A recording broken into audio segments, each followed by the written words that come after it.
Είναι πολύ μεγάλη χαρά και τιμή δική μου και του HuffPost που έχω κοντά μου τον Πρωθυπουργό του Κοσόβου, τον κύριο Αλμπίνη Κούρτη, και κάνουμε αυτή την κουβέντα. Prime Minister, it is a great honor having you here in Delphi and having this interview with you. Welcome. Thank you very much for having me. Do you enjoy your staying here in Greece, in Delphi? Yes, it's my first time in Delphi. I've been Really? many times to Greece, but first time here, and it's very beautiful and weather couldn't be better.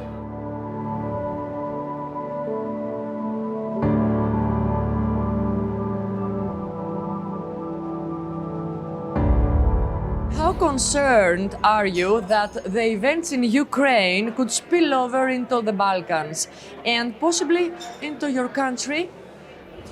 I think there is a danger that there will be a spillover effect of the Russian invasion and military aggression to Ukraine because Kremlin now sees war as solution.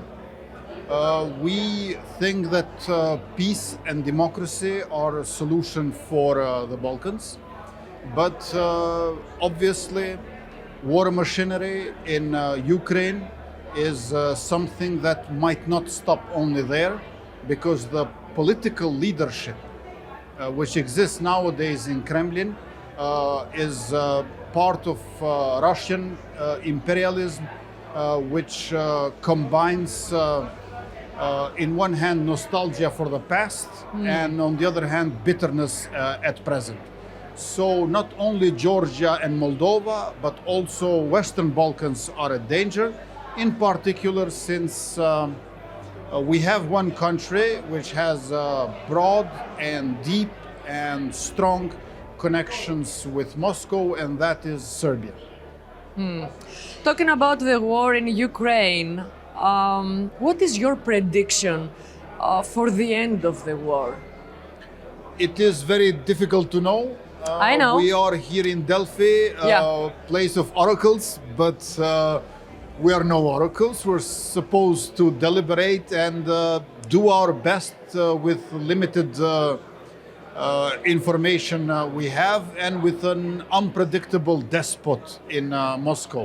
But obviously, President Putin, who in my view is more of a despotic character than a dictator one, he is cutting off his escape routes and following just one course, and that is continuation of war in Ukraine. I think that Russian blitzkrieg has failed, but that does not mean that the war will end. We have, as Republic of Kosovo, expressed from the very early on all our admiration and solidarity and sympathy and empathy with the liberation struggle of Ukrainian people and President Zelensky, and condemned harshly invasion and aggression. I believe that in order to end the war, Ukraine has to win. And to this end, Do you believe that? We need to give all the help we can to the people of Ukraine. Ukraine could become a second Bosnia? It is a great danger after the failed blitzkrieg from Russian side in Ukraine that Bosniization could be one of the plan Bs of Kremlin, where they would like to divide Ukraine into eastern and western part, with western part not having access to Black Sea. But on the other hand, they also like to do a certain mimicry towards NATO and say that just like NATO liberated Kosovo in fighting genocidal regime of Milosevic in Serbia, that's how they are also going to liberate Crimea and Donbass by fighting Kiev. But all these analogies are false because they have no evidence on the ground. Quite the contrary. Just like Serbia did genocide in Kosovo, we see now all these horrendous massacres, atrocities in Ukraine being committed by a Russian army.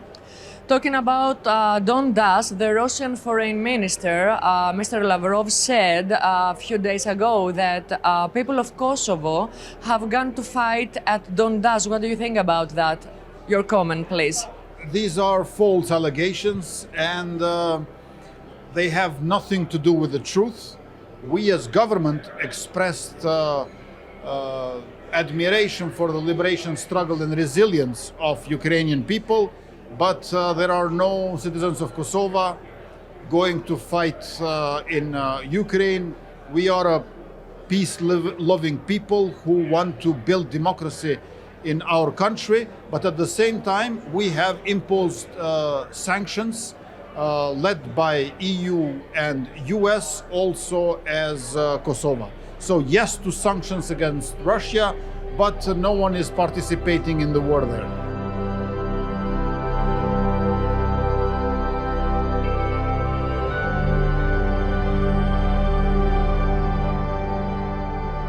Do you fear a new war in Balkans?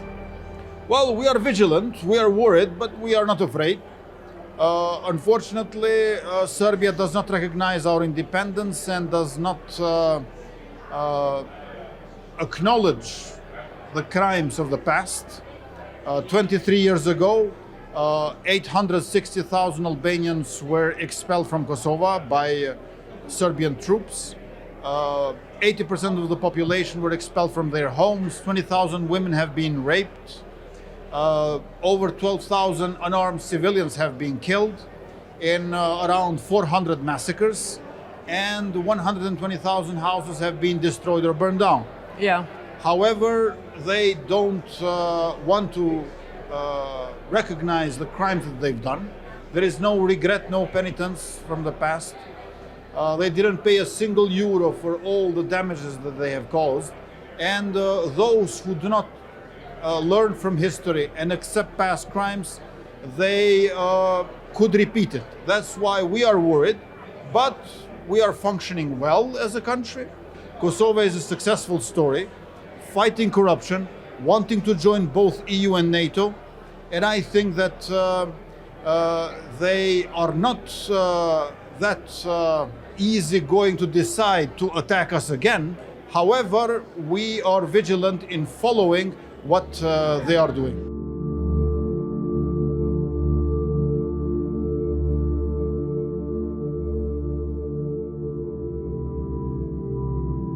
What happened to the dialogue between Belgrade and Pristina? We are ready for dialogue with Belgrade. We believe that So you're optimistic? Yes, I'm optimistic that we are going to continue dialogue and have an agreement. We need an agreement for good neighborly relations. We need a legally binding agreement for full normalization with mutual recognition as its centerpiece.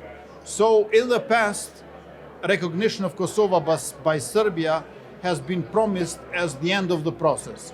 Meanwhile, Kosovo did many concessions. In which direction would you like our diplomatic relations between your country and Greece to develop? Among 30 NATO members, 26 recognize Kosovo. Among 27 EU members, 22 recognize independence of Kosovo. I hope that very soon Greece will join the majority and recognize our country. We have no problems between people of Kosovo and people of Greece. We have no problems between government of Kosovo and government of Greece. So the bridge is there. We just have to cross it. And I want to see more economic and trade cooperation between Kosovo and Greece.